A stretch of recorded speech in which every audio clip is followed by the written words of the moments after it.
L'objectif de cette vidéo, c'est de comprendre la notion de limite infinie à travers 3 exemples ici, et d'appliquer cette définition que vous avez eue, cette proposition qu'on vous a dit, c'est-à-dire aussi grand que soit le réel m, à partir d'un certain rang, tous les termes à la suite seront supérieurs à m. Voilà. Comment l'utiliser dans les cas pratiques, sachant que, je vous rassure, en terminale, on n'utilise jamais cette définition. On utilise les règles qu'on apprend plutôt par l'intuition que par cette définition vraiment qui est compliquée. Voilà. Donc on va commencer d'abord par prendre un réel A qui est positif. Donc grand A est positif. Et de toute façon, grand A, dans cette notion de limite infinie, grand A représente un très grand nombre. Il peut être vraiment très très grand. Et on peut le rendre aussi grand qu'on veut. C'est l'idée. Donc ici, on va prendre donc un réel A positif. Et on va chercher à partir de quel terme, eh bien, à partir de quel rang, tous les termes d'une suite sont plus grands strictement que A. Ce sont donc dans l'intervalle A plus l'infini. Quand on écrit ici I égale A plus l'infini, vous devez bien comprendre que ça, c'est l'ensemble de tous les nombres x tels que x est strictement plus grand que A. Donc ici, quand on va parler des termes de la suite, c'est des termes qui sont strictement plus grands que A. C'est pour ça que ça va faire référence à la deuxième partie de la proposition, ça. Tous les termes à la suite seront supérieurs à n. Pour le premier exemple, j'ai choisi n carré plus 2. Je n'ai pas pris n carré parce que c'est trop classique, n carré plus 2. Donc ici, qu'est-ce qu'on va chercher? Donc, ici, on va chercher, en principe, cherchons n, un entier, les entiers, tels que, alors comme il y en a plusieurs, on va mettre un s, un est plus grand, strictement qu'un nombre a. Alors ça se traduit par n carré plus 2 plus grand que a. Alors quand il n'y a pas le plus 2, on passe à la racine carrée. Là, on va ici donc faire a moins 2. Et donc ici, alors comme a est très grand, on va prendre un réel positif. Donc je vais considérer que a est plus grand que 2. Ça n'apporte pas grand-chose que a soit plus petit que 2. Donc ici, on va considérer donc a plus grand ou égal à 2. Et comme ça, je peux prendre la racine carrée, tout est positif. Ça fait n plus grand que racine de a moins 2. D'accord?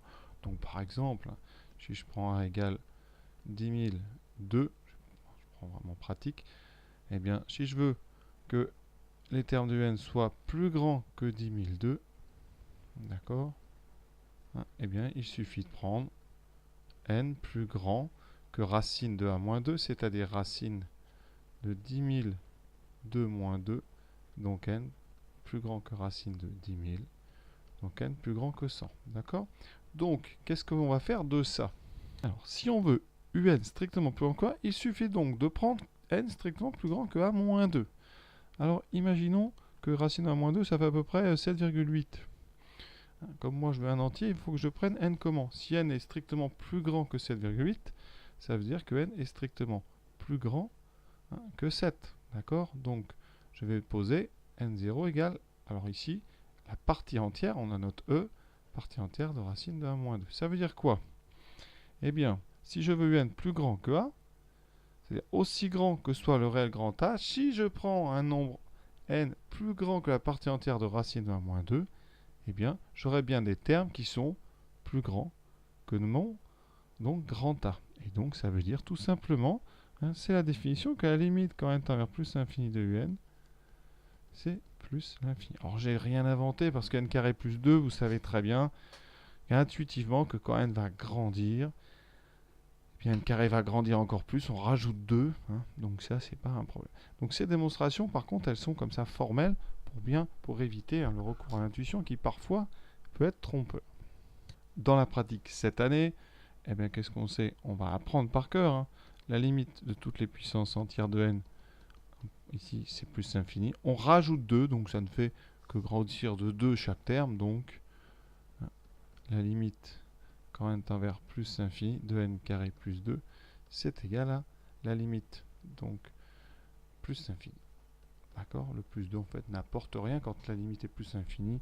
D'accord? Parce qu'à un moment, n carré, ça va être des centaines de milliards. Vous rajoutez 2, ça ne change pas grand-chose. Donc voilà un petit peu ce que vous allez faire dans l'année. Vous n'allez pas utiliser la définition avec les inférieurs, etc. Ça serait bien trop laborieux. Donc il va falloir bien apprendre par contre toutes les fonctions de référence et toutes les propriétés, tous les tableaux. Alors deuxième exemple que j'ai choisi aujourd'hui, c'est 6n plus 3. Alors, si n plus 3, c'est une fonction affine. Intuitivement, qu'est-ce qui va se passer cette année? Si c'est positif, donc la limite, hein, quand n tend vers plus l'infini, si vous voulez, de 6n, c'est 6n, c'est 6 fois plus grand que n. Donc si n va vers plus l'infini, 6n aussi. Et comme on rajoute 3, c'est le même que plus 2. Donc la limite, quand n tend vers plus l'infini de 6n plus 3 égale plus 5000. Ça, vous pourrez le dire directement sur vos copies, il n'y a pas de souci, hein, d'accord? Mais voilà, comment on peut le démontrer si on veut le démontrer avec cette histoire d'aussi grand que soit le réel grand M? Je vais donc chercher n pour que 6n plus 3 soit strictement plus grand que a. On résout. Ça fait donc 6n plus grand que a moins 3. Et donc n, en divisant par 6, est plus grand que a moins 3 sur 6. Alors comme tout à l'heure, a moins 3 sur 6, ça ne tombe pas forcément juste.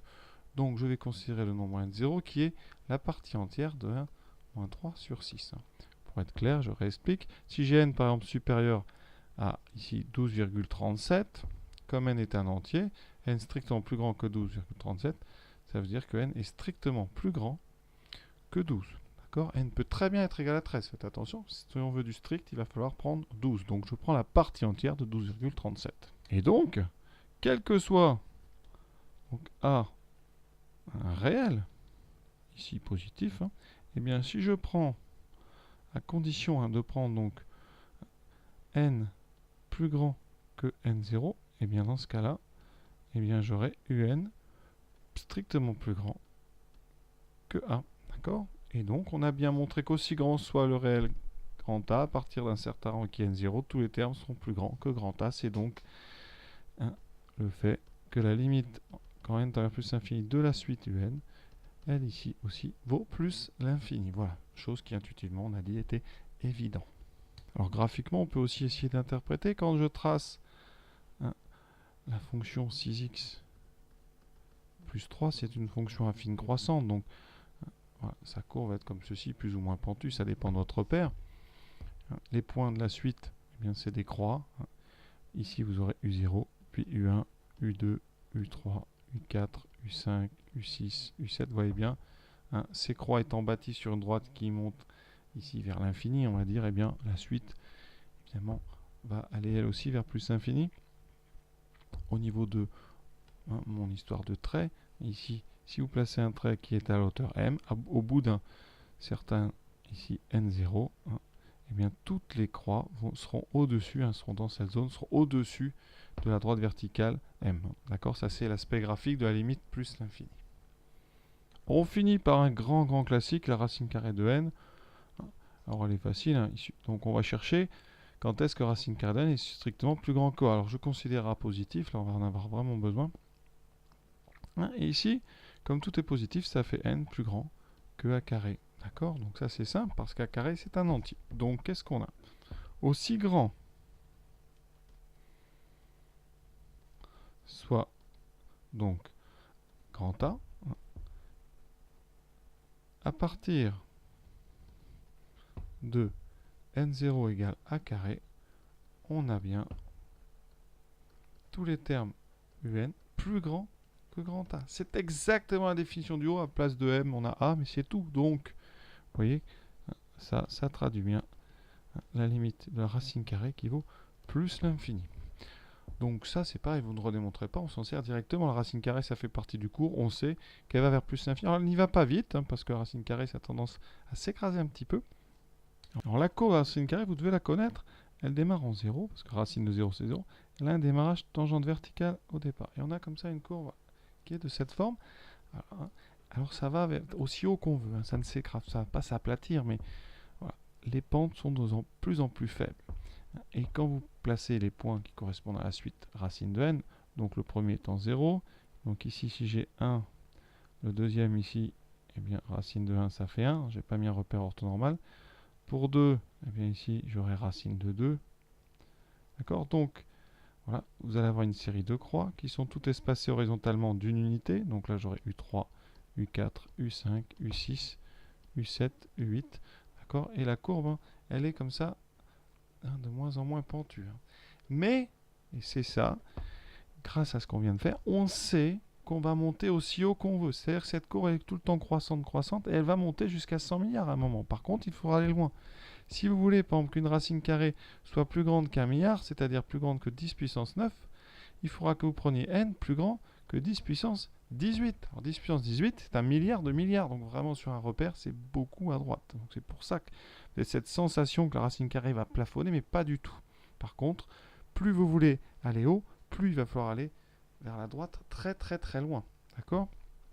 Quand vous êtes par exemple, pour mon petit schéma, avec ici 10 puissance 9 et 10 puissance 18, si vous voulez donc dépasser un trait ici, hein, si vous voulez mettre ici un trait qui est à 1 milliard, pour avoir les croix de la suite au-dessus de ce trait, hein, il va falloir aller, hein, je répète, à 1 milliard de milliards, c'est-à-dire 1 milliard de fois plus loin, ce qui représente des sommes, des tailles considérables. Et là, je ne suis qu'au milliard. Hein, si vous prenez plus que ça, et bien, vous voyez, hein, l'effet de la racine carrée, hein, c'est vraiment quelque chose d'assez intéressant. Donc voilà ce qu'on peut dire au maximum, hein, sur cette définition. On n'en fera pas plus. Hein, c'est vraiment pour vous montrer un petit peu et pour vous préparer par contre au supérieur, parce qu'au supérieur, on rentre dans les détails. En terminale, on survole un petit peu. On apprend des propriétés, des tableaux, hein, limite d'une somme, limite d'un produit, voilà.